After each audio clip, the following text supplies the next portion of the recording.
আসসালামু আলাইকুম। চলে আসলাম নতুন একটি রেসিপি নিয়ে। আজ আমি রান্না করে দেখাবো পাতাকপি। খুব সহজে মাছের মাথা দিয়ে পাতাকপির পিঠালি বা পিটলি রেসিপি।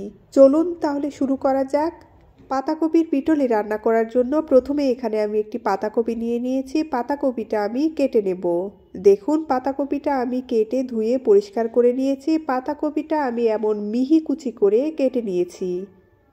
এবার আমি চুলায় একটি প্যান বসিয়ে দিয়েছি। এর মধ্যে দিয়ে দেব কেটে রাখা পাতাকপি, দিয়ে দেব অল্প পরিমাণে লবণ। এবার ঢাকনা দিয়ে ঢেকে অল্প আঁচে কিছুক্ষণের জন্য পাতাকপিটা সেদ্ধ করে নেব।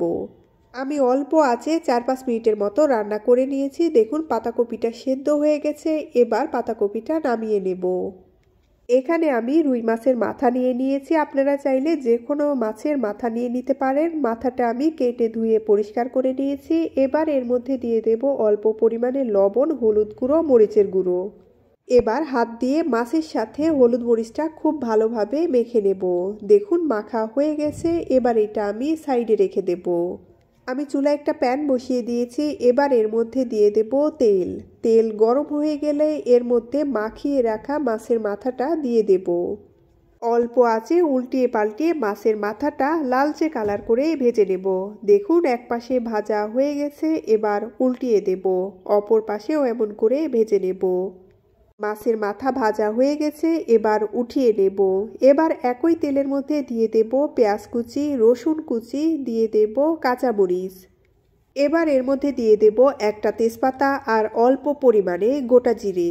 এবার অল্প আঁচে নেড়েচেড়ে পেঁয়াজটা হালকা করে ভেজে নেব। দেখুন পেঁয়াজ হালকা করে ভাজা হয়ে গেছে। এবার এর মধ্যে দিয়ে দেব অল্প পরিমাণে পানি। এবার এর মধ্যে দিয়ে দেব আদা, রসুন, জিরে বাটা। আদা, রসুন, জিরে আমি একসাথে বেটে নিয়েছি। দিয়ে দেব হলুদ গুঁড়ো, মরিচের গুঁড়ো। মরিচের গুঁড়োর পরিমাণ একটু বেশিই দিতে হবে, কারণ রেসিপিটি ঝাল ঝাল হলেই খেতে ভালো লাগবে। দিয়ে দেব স্বাদ অনুযায়ী লবণ। এবার নেড়েচেড়ে পানির সাথে মশলাটা ভালোমতো মিশিয়ে নেব।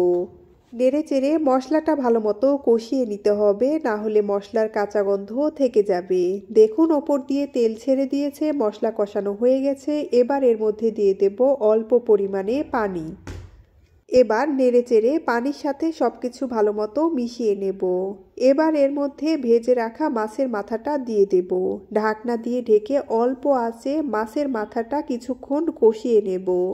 আমি অল্প আঁচে ঢাকনা দিয়ে ঢেকে 4-5 মিনিটের মতো রান্না করে নিয়েছি। দেখুন মাছ কষানো হয়ে গেছে। এবার নেড়েচেড়ে মাছটা ভালোমতো ভেঙে দেব। মাছ ভাঙা হয়ে গেলে এর মধ্যে দিয়ে দেব সেদ্ধ করে রাখা পাতাকপি। নেড়েচেড়ে সব কিছু ভালো মতো মিশিয়ে নেব। এবার ঢাকনা দিয়ে ঢেকে পাতাকপিটা কিছুক্ষণ কষিয়ে নেব। ঢাকনা উঠিয়ে মাঝে মাঝে নেড়ে দিতে হবে, না হলে নিচে লেগে ধরবে। আমি কিছুক্ষণ পাতাকপিটা কষিয়ে নিয়েছি। দেখুন পাতাকপির মধ্যে থেকে পানি একেবারে শুকিয়ে এসেছে। এবার এর মধ্যে দিয়ে দেব ঝোলের জন্য পানি। আবারও সব কিছু নেড়েচেড়ে পানির সাথে ভালো মতো মিশিয়ে নেব। পাতাকপির এই রেসিপিটি আপনারা বাড়িতে একবার হলেও ট্রাই করে দেখবেন। এর স্বাদ মুখে লেগে থাকবে। আবারও ঢাকনা দিয়ে ঢেকে অল্প আঁচে কিছুক্ষণের জন্য রান্না করে নেব। এবার এখানে আমি একটি বাটি নিয়ে নিয়েছি। এবার এর মধ্যে দিয়ে দেব চালের গুঁড়ো, দিয়ে দেব পানি। চামচ দিয়ে পানির সাথে চালের গুঁড়োটা ভালো মতো মিশিয়ে নেব। মেশানো হয়ে গেছে। এবার এটা আমি সাইডে রেখে দেব। আমি অল্প আঁচে পাতাকপিটা 7-8 মিনিটের মতো রান্না করে নিয়েছি। দেখুন পাতাকপি অনেকটাই রান্না হয়ে এসেছে। এবার এর মধ্যে দিয়ে দেব পানি দিয়ে মেখে রাখা চালের মিশ্রণ। আবারও সব কিছু নেড়েচেড়ে ভালো মতো মিশিয়ে নেব। এভাবে অনবরত নেড়েচেড়ে পাতাকপিটা আমি 2 মিনিটের মতো রান্না করে নেব। আমি অল্প আঁচে অনবরত নেড়েচেড়ে পাতাকপিটা 2-3 মিনিটের মতো রান্না করে নিয়েছি। দেখুন পাতাকপি রান্না হয়ে গেছে। এই পর্যায়ে নামিয়ে নেব। তৈরি হয়ে গেল খুব সহজে এবং খুবই মজাদার মাছের মাথা দিয়ে পাতাকপির রেসিপি। মাছের মাথা দিয়ে পাতাকপির এমন একটা রেসিপি হলে 2 প্লেট ভাত নিমিষেই শেষ হয়ে যাবে।